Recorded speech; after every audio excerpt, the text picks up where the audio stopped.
بسم اللہ الرحمن الرحیم۔ بدر کے بعد کی جنگی سرگرمیاں۔ بدر کا معرکہ مسلمانوں اور مشرکین کا سب سے پہلا مسلح ٹکراؤ اور فیصلہ کن معرکہ تھا، جس میں مسلمانوں کو فتح مبین حاصل ہوئی اور سارے عرب نے اس کا مشاہدہ کیا۔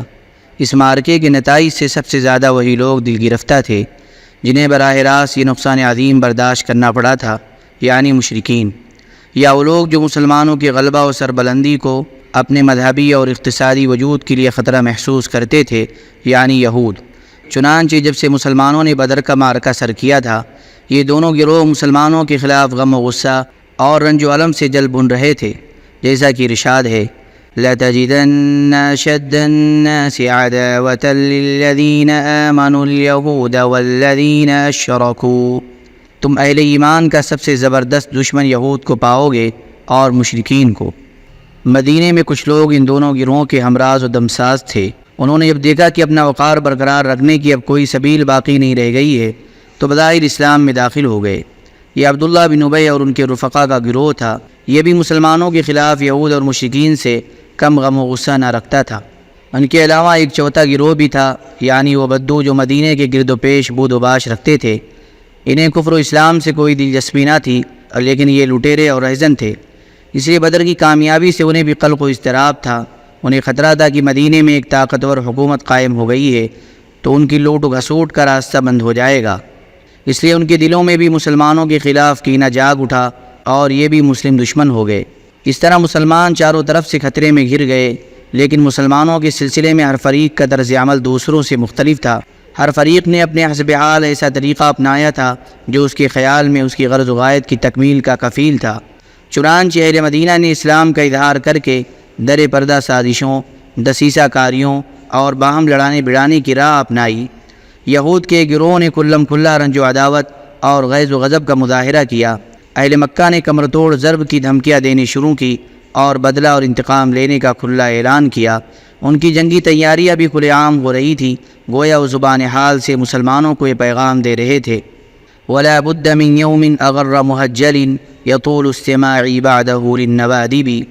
ایک ایسا روشن اور تابناک دن ضروری ہے جس کے بعد عرصے دراز تک نوحہ کرنے والیوں کے نوحے سنتا رہوں، اور سال بھر کے بعد وہ عملاً ایک ایسی مارکہ آرائی کے لیے مدینے کی چار دیواری تک چڑھ آئے جو تاریخ میں غزوہ احد کے نام سے معروف ہے اور جس کا مسلمانوں کی شہرت اور ساکھ پر برا اثر پڑا تھا۔ ان خطرات سے نمٹنے کے لیے مسلمانوں نے بڑے اہم اقدامات کیے جن سے نبی صلی اللہ علیہ وسلم کی قائدانہ عبقریت کا پتہ چلتا ہے، اور یہ واضح ہوتا ہے کہ مدینے کی قیادت گرد و پیش کے ان خطرات کے سلسلے میں کس قدر بیدار تھی اور ان سے نمٹنے کے لیے کتنے جامع منصوبے رکھتی تھی۔ اگلی سطور میں اسی ایک کا مختصر سا خاکہ پیش کیا جا رہا ہے۔ نمبر 1، غزوہ بنو سلیم بمقام قدرو۔ غزوہ بدر کے بعد سب سے پہلی خبر جو مدینے کی شعبہ اطلاعات نے فراہم کی وہ یہ تھی کہ قبیلہ غطفان کی شاخ بنو سلیم کے لوگ مدینے پر چڑھائی کے لیے فوج جمع کر رہے ہیں۔ اس کے جواب میں نبی صلی اللہ علیہ وسلم نے 200 سواروں کے ساتھ ان پر خود ان کے اپنے علاقے میں اچانک دھاوا بول دیا اور مقام قدر میں ان کی منازل تک جا پہنچے۔ بنو سلیم میں اس اچانک حملے سے بھگدڑ مچ گئی اور وہ افراتفری کے عالم میں وادی کے اندر 500 اونٹ چھوڑ کر بھاگ گئے، جس پر لشکر مدینہ نے قبضہ کر لیا اور رسول اللہ صلی اللہ علیہ وسلم نے اس کا خمس نکال کر بقیہ مال غنیمت مجاہدین میں تقسیم کر دیا۔ ہر شخص کے حصے میں 2 اونٹ آئے۔ اس غزوے میں یسار نامی غلام ہاتھ آیا جسے آپ نے آزاد کر دیا۔ اس کے بعد آپ دیار بنو سلیم میں 3 روز قیام فرما کر مدینہ پلٹ آئے۔ یہ غزوہ شوال سن 2 ہجری میں بدر سے واپسی کے صرف 7 دن بعد پیش آیا۔ اس غزوے کے دوران سبا بن عرفطہ کو اور کہا جاتا ہے کہ ابن ام مکتوم کو مدینے کا انتظام سونپا گیا تھا۔ نمبر 2، نبی صلی اللہ علیہ وسلم کی قتل کی سازش۔ جنگ بدر میں شکست کھا کر مشرکین غصے سے بے قابو تھے اور پورا مکہ نبی صلی اللہ علیہ وسلم کے خلاف ہاڈی کی طرح کھول رہا تھا۔ بالآخر مکے کے 2 بہادر جوانوں نے طے کیا کہ وہ اپنی دانست میں اس اختلاف و شقاق کی بنیاد اور اس ذلت و رسوائی کی جڑ نعوذ باللہ یعنی نبی صلی اللہ علیہ وسلم کا خاتمہ کر دیں گے۔ چنانچہ جنگ بدر کے کچھ ہی دنوں کے بعد کا واقعہ ہے کہ عمیر بن وہب جمحی جو قریش کے شیطانوں میں سے تھا اور مکے میں نبی صلی اللہ علیہ وسلم اور صحابہ کرام کو اذیتیں پہنچایا کرتا تھا، اور اب اس کا بیٹا وہب بن عمیر جنگ بدر میں گرفتار ہو کر مسلمانوں کی قید میں تھا۔ اس عمیر نے ایک دن صفوان بن حمیہ کے ساتھ حتیم میں بیٹھ کر گفتگو کرتے ہوئے بدر کے کنویں میں پھینکے جانے والے مقتولوں کا ذکر کیا۔ اس پر صفوان نے کہا، خدا کی قسم ان کے بعد جینے میں کوئی لطف نہیں۔ جواب میں عمیر نے کہا، خدا کی قسم تم سچ کہتے ہو۔ دیکھو، خدا کی قسم اگر میرے اوپر قرض نہ ہوتا جس کی ادائیگی کے لیے میرے پاس کچھ نہیں ہے، اور اہل و عیال نہ ہوتے جن کے بارے میں اندیشہ ہے کہ میرے بعد ضائع ہو جائیں گے، تو میں سوار ہو کر محمد کے پاس جاتا اور اسے قتل کر ڈالتا، کیونکہ میرے لیے وہاں جانے کی ایک وجہ موجود ہے، میرا بیٹا ان کے یہاں قید ہے۔ صفوان نے اس صورتحال کو غنیمت سمجھتے ہوئے کہا، اچھا چلو، تمہارا قرض میرے ذمے ہے، میں اسے تمہاری جانب سے ادا کر دوں گا، اور تمہارے اہل و عیال میرے اہل و عیال ہیں، جب تک وہ موجود رہیں گے میں ان کی دیکھ بھال کرتا رہوں گا۔ ایسا نہیں ہو سکتا ہے کہ میرے پاس کوئی چیز موجود ہو اور ان کو نہ ملے۔ عمیر نے کہا، اچھا تو اب میرے اور اپنے اس معاملے کو صیغہ راز میں رکھنا۔ صفوان نے کہا، ٹھیک ہے، میں ایسا ہی کروں گا۔ اس کے بعد عمیر نے اپنی تلوار پر سان رکھائی اور زہر آلود کرائی، پھر روانہ ہوا اور مدینہ پہنچا، لیکن ابھی وہ مسجد کے دروازے پر اپنی اونٹنی بٹھائی رہا تھا کہ حضرت عمر بن خطاب رضی اللہ تعالیٰ عنہ کی نگاہ اس پر پڑ گئی، اور مسلمانوں کی ایک جماعت کے دوران جنگ بدر میں اللہ کے عطا کردہ اعزاز و اکرام کے متعلق باتیں کر رہے تھے۔ انہوں نے دیکھتے ہی کہا، یہ کتا اللہ کا دشمن عمیر کسی برے ہی ارادے سے آیا ہے۔ پھر انہوں نے نبی صلی اللہ علیہ وسلم کی خدمت میں حاضر ہو کر عرض کیا، اے اللہ کے نبی صلی اللہ علیہ وسلم، یہ اللہ کا دشمن عمیر اپنی تلوار حمائل کیے آیا ہے۔ آپ نے فرمایا، اسے میرے پاس لاؤ۔ عمیر آیا تو حضرت عمر رضی اللہ تعالیٰ عنہ نے اس کی تلوار کے پرتلے کو اس کے گلے کے پاس سے پکڑ لیا، اور انصار کے چند افراد سے کہا کہ تم لوگ رسول اللہ صلی اللہ علیہ وسلم کے پاس جاؤ اور وہیں بیٹھ جاؤ، اور آپ کے خلاف اس خبیث کے خطرے سے چوکنا رہو، کیونکہ یہ قابل اطمینان نہیں ہے۔ اس کے بعد وہ عمیر کو اندر لے گئے۔ رسول اللہ صلی اللہ علیہ وسلم نے جب یہ کیفیت دیکھی کہ حضرت عمر رضی اللہ تعالیٰ عنہ اس کی گردن میں اس کی تلوار کا پرتلہ لپیٹ کر پکڑے ہوئے ہیں، تو فرمایا، عمر اسے چھوڑ دو، اور عمیر تم قریب آ جاؤ۔ اس نے قریب آ کر کہا، آپ لوگوں کی صبح بخیر ہو۔ نبی صلی اللہ علیہ وسلم نے فرمایا، اللہ تعالیٰ نے ہمیں ایک ایسے تحیے سے مشرف کیا ہے جو تمہارے اس تحیے سے بہتر ہے، یعنی سلام سے، جو اہل جنت کا تحیہ ہے۔ اس کے بعد آپ نے فرمایا، اے عمیر تم کیوں آئے ہو؟ اس نے کہا، یہ قیدی جو آپ لوگوں کے قبضے میں ہے اسی کے لیے آیا ہوں، آپ لوگ اس کے بارے میں احسان فرما دیجئے۔ آپ نے فرمایا، پھر یہ تمہاری گردن میں تلوار کیوں ہے؟ اس نے کہا، اللہ ان تلواروں کا برا کرے، یہ ہمارے کچھ کام نہ آ سکی۔ آپ نے فرمایا، سچ سچ بتاؤ کیوں آئے ہو؟ اس نے کہا، بس صرف اسی قیدی کے لیے آیا ہوں۔ آپ نے فرمایا، نہیں، بلکہ تم اور صفوان بن امیہ حتیم میں بیٹھے اور قریش کی جو مقتولین کنویں میں پھینکے گئے ہیں ان کا تذکرہ کیا۔ پھر تم نے کہا، اگر مجھ پر قرض نہ ہوتا اور میرے اہل و عیال نہ ہوتے تو میں یہاں سے جاتا اور محمد کو قتل کر دیتا۔ اس پر صفوان نے تمہارے قرض اور اہل و عیال کی ذمہ داری لی، بشرطے کہ تم مجھے قتل کر دو، لیکن یاد رکھو کہ اللہ میرے اور تمہارے درمیان حائل ہے۔ عمیر نے کہا، میں گواہی دیتا ہوں کہ آپ اللہ کے رسول ہیں۔ اے اللہ کے رسول صلی اللہ علیہ وسلم، آپ ہمارے پاس آسمان کی جو خبریں لاتے تھے اور آپ پر جو وحی نازل ہوتی تھی اسے ہم جھٹلا دیا کرتے تھے، لیکن یہ تو ایسا معاملہ ہے جس میں میرے اور صفوان کے سوا کوئی موجود ہی نہ تھا، اس لیے واللہ مجھے یقین ہے کہ یہ بات اللہ کے سوا اور کسی نے آپ تک نہیں پہنچائی۔ بس اللہ کی حمد ہے جس نے مجھے اسلام کی ہدایت دی اور اس مقام تک ہانک کر پہنچایا۔ پھر عمیر نے کلمہ حق کی شہادت دی، اور رسول اللہ صلی اللہ علیہ وسلم نے صحابہ کرام کو مخاطب کر کے فرمایا، اپنے بھائی کو دین سمجھاؤ، قرآن پڑھاؤ اور اس کے قیدی کو آزاد کر دو۔ ادھر صفوان لوگوں سے کہتا پھر رہا تھا کہ یہ خوشخبری سن لو کہ چند ہی دنوں بعد ایک ایسا واقعہ پیش آئے گا جو بدر کے مصائب بھلوا دے گا۔ ساتھ ہی وہاں آنے جانے والوں سے عمیر کی بابت پوچھتا بھی رہتا تھا۔ بالآخر اسے ایک سوار نے بتایا کہ عمیر مسلمان ہو چکا ہے۔ یہ سن کر صفوان نے قسم کھائی کہ اس سے کبھی بات نہ کرے گا اور نہ کبھی اسے نفع پہنچائے گا۔ ادھر عمیر نے اسلام سیکھ کر مکے کی راہ لی اور وہیں مقیم رہ کر اسلام کی دعوت دینی شروع کی۔ ان کے ہاتھ پر بہت سے لوگ مسلمان ہوئے۔ نمبر 3، غزوہ بنی قینقاع۔ رسول اللہ صلی اللہ علیہ وسلم نے مدینہ تشریف لانے کے بعد یہود کے ساتھ جو معاہدہ فرمایا تھا اس کی دفعات پچھلے صفحات میں ذکر کی جا چکی ہیں۔ رسول اللہ صلی اللہ علیہ وسلم کی پوری کوشش اور خواہش تھی کہ اس معاہدے میں جو کچھ طے پایا گیا ہے وہ نافذ رہے۔ چنانچہ مسلمانوں کی طرف سے کوئی ایسا قدم نہیں اٹھایا گیا جو اس معاہدے کی عبارت کے کسی ایک حرف کے بھی خلاف ہو، لیکن یہود جن کی تاریخ غدر و خیانت اور عیش شکنی سے پر ہے، وہ بہت جلد اپنے قدیم مزاج کی طرف پلٹ گئے اور مسلمانوں کی صفوں کے اندر دسیسہ کاری، سازش، لڑانے بھڑانے اور ہنگامہ اور اضطراب برپا کرنے کی کوششیں شروع کر دیں۔ لگے ہاتھوں ایک مثال بھی سنتے چلیے۔ یہود کی عیاری کا ایک نمونہ۔ ابن اسحاق کا بیان ہے کہ ایک بوڑھا یہودی شاش بن قیس جو قبر میں پاؤں لٹکائے ہوئے تھا، بڑا زبردست کافر تھا اور مسلمانوں سے سخت عداوت و حسد رکھتا تھا، ایک بار صحابہ کرام کے ایک مجلس کے پاس سے گزرا جس میں اوس و خزرج دونوں ہی قبیلے کے لوگ بیٹھے باہم گفتگو کر رہے تھے۔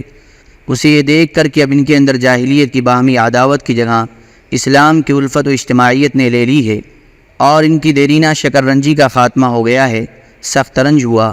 کہنے لگا، او اس دیار میں بنو قیلہ کے اشراف متحد ہو گئے ہیں، بخدا ان اشراف کے اتحاد کے بعد تو ہمارا یہاں گزر نہیں۔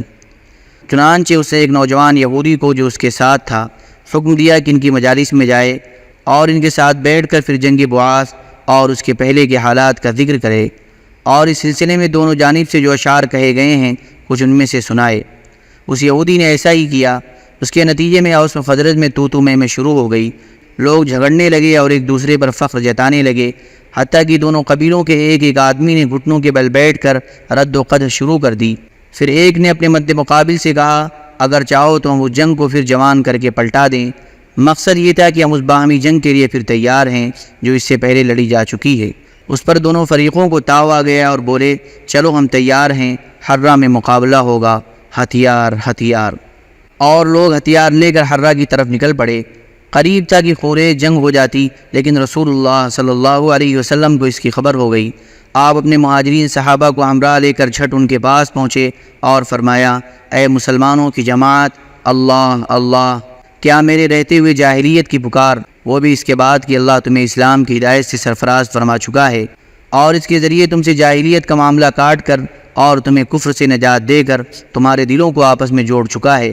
آپ کی نصیحت سن کر صحابہ کو احساس ہوا کہ ان کی حرکت شیطان کا ایک جھٹکا اور دشمن کی ایک چال تھی، چنانچہ وہ رونے لگے اور اوس و خزرج کے لوگ ایک دوسرے سے گلے ملے۔ پھر رسول اللہ صلی اللہ علیہ وسلم کے ساتھ اطاعت شعار و فرما بردار بن کر اس حالت میں واپس آئے کہ اللہ نے ان کے دشمن شاش بن قیس کی عیاری کی آگ بجھا دی تھی۔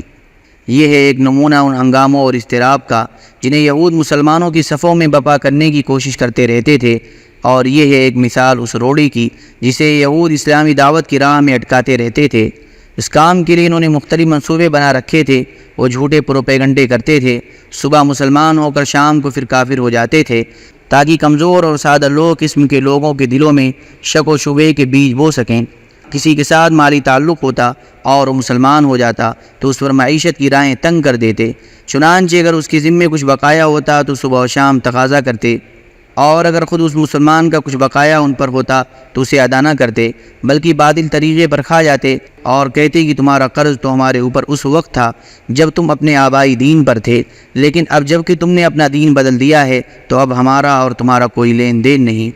واضح رہی کہ یہود نے یہ ساری حرکتیں بدر سے پہلے ہی شروع کر دی تھیں اور اس معاہدے کے علی الرغم شروع کر دی تھی جو انہوں نے رسول اللہ صلی اللہ علیہ وسلم سے کر رکھا تھا۔ ادھر رسول اللہ صلی اللہ علیہ وسلم اور صحابہ کرام کا یہ حال تھا کہ وہ ان یہود کی ہدایت یابی کی امید میں ان ساری باتوں پر صبر کرتے جا رہے تھے۔ اس کے علاوہ یہ بھی مطلوب تھا کہ اس علاقے میں امن و سلامتی کا ماحول برقرار رہے۔ بنو قینقاع کی عہد شکنی۔ جب یہود نے دیکھا کہ اللہ تعالیٰ نے میدان بدر میں مسلمانوں کی زبردست مدد فرما کر انہیں عزت و شوکت سے سرفراز فرمایا ہے اور ان کا رعب دبدبہ دور و نزدیک ہر جگہ رہنے والوں کے دلوں پر بیٹھ گیا ہے، تو ان کی عداوت و حسد کی ہانڈی پھٹ پڑی۔ انہوں نے کھلم کھلا شر و عداوت کا مظاہرہ کیا اور علی الاعلان بغاوت و ایذا رسانی پر اتر آئے۔ ان میں سب سے زیادہ کینہ توز اور سب سے بڑھ کر شریر کعب بن اشرف تھا، جس کا ذکر آگے آ رہا ہے۔ اسی طرح تینوں یہودی قبائل میں سب سے زیادہ بدماش بنو قینقاع کا قبیلہ تھا۔ یہ لوگ مدینے کے اندر ہی رہتے تھے اور ان کا محلہ انہی کے نام سے موسوم تھا۔ یہ لوگ پیشی کے لحاظ سے سنار، لوہار اور برتن ساز تھے۔ ان پیشوں کے سبب ان کے ہر آدمی کے پاس وافر مقدار میں سامان جنگ موجود تھا۔ ان کے مردان جنگی کی تعداد 700 تھی اور وہ مدینے کے اندر سب سے بہادر یہودی تھے۔ انہوں نے سب سے پہلے عہد شکنی کی تفصیل یہ ہے۔ جب اللہ تعالیٰ نے میدان بدر میں مسلمانوں کو فتح سے ہمکنار کیا تو ان کی سرکشی میں شدت آ گئی۔ انہوں نے اپنی شرارتوں، خباثتوں اور لڑانے بڑانے کی حرکتوں میں وسعت اختیار کر لی اور خلفشار پیدا کرنا شروع کر دیا۔ چنانچہ جو مسلمان ان کے بازار میں جاتا اس سے وہ مذاق و استہزاء کرتے اور اسے اذیت پہنچاتے، حتیٰ کہ مسلمان عورتوں سے بھی چھیڑ چھاڑ شروع کر دی۔ اس طرح جب صورتحال زیادہ سنگین ہو گئی اور ان کی سرکشی خاصی بڑھ گئی تو رسول اللہ صلی اللہ علیہ وسلم نے انہیں جمع فرما کر وعظ و نصیحت کی اور رشد و ہدایت کی دعوت دیتے ہوئے ظلم و بغاوت کے انجام سے ڈرایا، لیکن اس سے ان کی بدمعاشی اور غرور میں کچھ اور ہی اضافہ ہو گیا۔ چنانچہ امام داؤد وغیرہ نے حضرت ابن عباس رضی اللہ تعالیٰ عنہ سے روایت کی ہے کہ جب رسول اللہ صلی اللہ علیہ وسلم نے قریش کو بدر کے دن شکست دی اور آپ مدینہ تشریف لائے تو بنو قینقاع کے بازار میں یہود کو جمع کیا اور فرمایا، اے جماعت یہود، اس سے پہلے اسلام قبول کر لو کہ تم پر بھی ویسے ہی مار پڑے جیسے قریش پر پڑ چکی ہے۔ انہوں نے کہا، اے محمد، تمہیں اس بنا پر خود فریبی میں مبتلا نہیں ہونا چاہیے کہ تمہاری مٹ بھیڑ قریش کے اناڑی اور ناآشنائے جنگ لوگوں سے ہوئی اور تم نے انہیں مار لیا۔ اگر تمہاری لڑائی ہم سے ہو گئی تو پتہ چل جائے گا کہ ہم مرد ہیں اور ہمارے جیسے لوگوں سے تمہیں پالانا پڑا تھا۔ اس کے جواب میں اللہ تعالیٰ نے یہ آیت نازل فرمائی، قُلْ لِلَّذِينَ كَفَرُوا سَتُغْلَبُونَ وَتُحْشَرُونَ إِلَى جَهَنَّمَ وَبِئْسَ الْمِهَادُ قَدْ كَانَ لَكُمْ آيَةٌ فِي فِئَتَيْنِ الْتَقَتَا فِئَةٌ تُقَاتِلُ فِي سَبِيلِ اللَّهِ وَأُخْرَى كَافِرَةٌ يَرَوْنَهُم مِّثْلَيْهِمْ رَأْيَ الْعَيْنِ وَاللَّهُ يُؤَيِّدُ بِنَصْرِهِ مَن يَشَاءُ إِنَّ فِي ذَلِكَ لَعِبْرَةً لِأُولِي الْأَبْصَارِ۔ ان کافروں سے کہہ دو کہ عنقریب مغلوب کیے جاؤ گے اور جہنم کی طرف ہانکے جاؤ گے، اور وہ برا ٹھکانہ ہے۔ جن دو گروہوں میں ٹکر ہوئی ان میں تمہارے لیے نشانی ہے، ایک گروہ اللہ کی راہ میں لڑ رہا تھا اور دوسرا کافر تھا۔ یہ ان کو آنکھوں دیکھنے میں اپنے سے دوگنا دیکھ رہے تھے، اور اللہ اپنی مدد کے ذریعے جس کی تائید چاہتا ہے کرتا ہے۔ اس کے اندر یقیناً نظر والوں کے لیے عبرت ہے۔ بہرحال بنو قینقاع نے جو جواب دیا تھا اس کا مطلب صاف صاف اعلان جنگ تھا، لیکن نبی صلی اللہ علیہ وسلم نے اپنا غصہ پی لیا اور صبر کیا۔ مسلمانوں نے بھی صبر کیا اور آنے والے حالات کا انتظار کرنے لگے۔ ادھر اس نصیحت کے بعد یہود بنو قینقاع کی جرأت رندانہ اور بڑھ گئی۔ چنانچہ تھوڑے ہی دن گزرے تھے کہ انہوں نے مدینے میں بلوا اور ہنگامہ برپا کر دیا، جس کے نتیجے میں انہوں نے اپنی ہی ہاتھوں اپنی قبر کھود دی اور اپنے اوپر زندگی کی راہ بند کر لی۔ ابن ہشام نے ابو عون سے روایت کی ہے کہ ایک عرب عورت بنو قینقاع کے بازار میں کچھ سامان لے کر آئی اور بیچ کر کسی ضرورت کے لیے ایک سونار کے پاس جو یہودی تھا بیٹھ گئی۔ یہودی نے اس کا چہرہ کھلوانا چاہا مگر اس نے انکار کر دیا۔ اس پر اس سونار نے چپکے سے اس کے کپڑے کا نچلا کنارہ پچھلی طرف باندھ دیا اور اسے کچھ خبر نہ ہوئی۔ جب وہ اٹھی تو اس سے بے پردہ ہو گئی تو یہودیوں نے قہقہا لگایا۔ اس پر اس عورت نے چیخ و پکار مچائی، جسے سن کر ایک مسلمان نے اس سونار پر حملہ کیا اور اسے مار ڈالا۔ جواباً یہودیوں نے اس مسلمان پر حملہ کر کے اسے مار ڈالا۔ اس کے بعد مقتول مسلمان کے گھر والوں نے شور مچایا اور یہود کے خلاف مسلمانوں سے فریاد کی۔ نتیجہ یہ ہوا کہ مسلمان اور بنو قینقاع کی یہودیوں میں بلوا ہو گیا۔ محاصرہ، سپردگی اور جلا وطنی۔ اس واقعے کے بعد رسول اللہ صلی اللہ علیہ وسلم کے صبر کا پیمانہ لبریز ہو گیا۔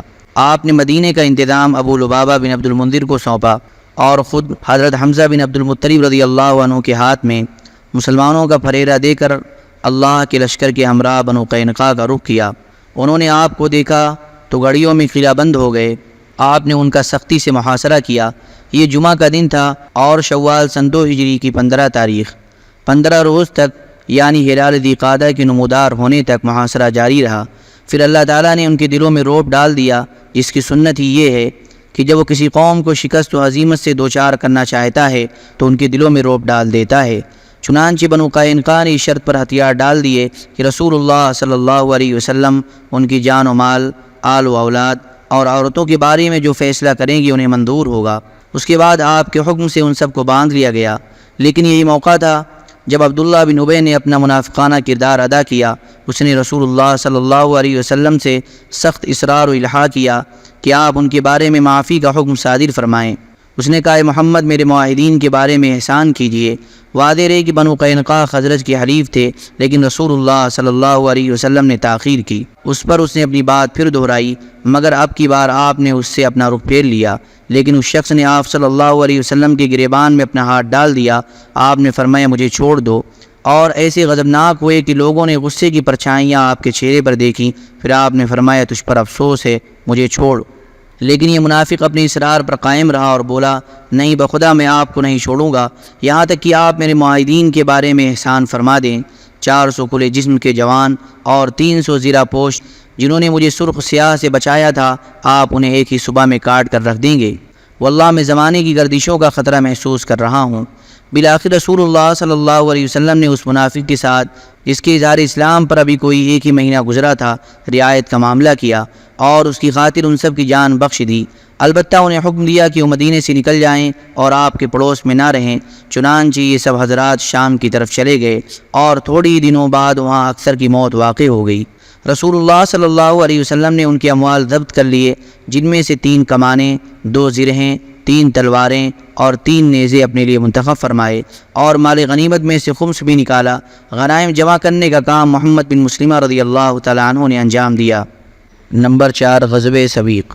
ایک طرف صفوان بن امیہ، یہود اور منافقین اپنی اپنی سازشوں میں مصروف تھے، تو دوسری طرف ابو سفیان بھی کوئی ایسی کارروائی انجام دینے کی ادیڑ بن میں تھا جن میں بار کم سے کم پڑے لیکن اثر نمایاں ہو۔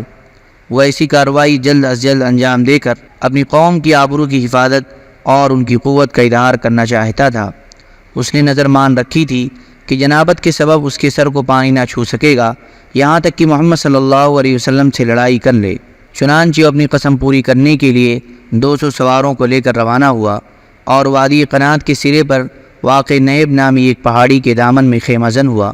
مدینے سے اس کا فاصلہ کوئی 12 میل ہے، لیکن چونکہ ابو سفیان کو مدینے پر کھلم کھلا حملے کی ہمت نہ ہوئی، اس لیے اس نے ایک ایسی کارروائی انجام دی جسے ڈاکہ زنی سے ملتی جلتی کارروائی کہا جا سکتا ہے۔ اس کی تفصیل یہ ہے کہ رات کی تاریکی میں اطراف مدینہ کے اندر داخل ہوا اور ہوئے بن اخطب کے پاس جا کر اس کا دروازہ کھلوایا۔ ہوئے نے انجام کے خوف سے انکار کر دیا۔ ابو سفیان پلٹ کر بنو نذیر کے ایک دوسرے سردار سلام بن مشکم کے پاس پہنچا جو بنو نذیر کا خزانچی بھی تھا۔ ابو سفیان نے اندر آنے کی اجازت چاہی، اس نے اجازت بھی دی اور مہمان نوازی بھی کی، خوراک کے علاوہ شراب بھی پلائی اور لوگوں کے پس پردہ حالات سے آگاہ بھی کیا۔ رات کے پچھلے پہر ابو سفیان وہاں سے نکل کر اپنے ساتھیوں میں پہنچا اور ان کا ایک دستہ بھیج کر مدینے کے اطراف میں عرید نامی ایک مقام پر حملہ کر دیا۔ اس دستے نے وہاں کھجور کے کچھ درخت کاٹے اور جلائے اور ایک انصاری اور اس کے حریف کو ان کے کھیت میں پا کر قتل کر دیا اور تیزی سے مکہ واپس بھاگ نکلا۔ رسول اللہ صلی اللہ علیہ وسلم نے واردات کی خبر ملتے ہی تیز رفتاری سے ابو سفیان اور اس کے ساتھیوں کا تعاقب کیا، لیکن وہ اس سے بھی زیادہ تیز رفتاری سے بھاگے۔ چنانچہ وہ لوگ تو دستیاب نہ ہوئے، لیکن انہوں نے بوجھ ہلکا کرنے کے لیے ستو، توشے اور بہت سا ساز و سامان پھینک دیا تھا جو مسلمانوں کے ہاتھ لگا۔ رسول اللہ صلی اللہ علیہ وسلم نے کرکرۃ القدر تک تعاقب کر کے واپسی کی راہ لی۔ مسلمان ستو وغیرہ لاد پھاند کر واپس ہوئے اور اس مہم کا نام غزوہ سویق رکھا۔ سویق عربی زبان میں ستو کو کہتے ہیں۔ یہ غزوہ جنگ بدر کے صرف 2 ماہ بعد ذی الحجہ سن 2 ہجری میں پیش آیا۔ اس غزوے کے دوران مدینے کا انتظام ابو لبابہ بن عبد المنذر رضی اللہ عنہ کو سونپا گیا تھا۔ اللہم صلی علی سیدنا و حبیبنا و محبوبنا و مولانا محمد وبارک وسلم۔ سبحان ربک رب العزة عما یصفون وسلام علی المرسلین والحمد للہ رب العالمین۔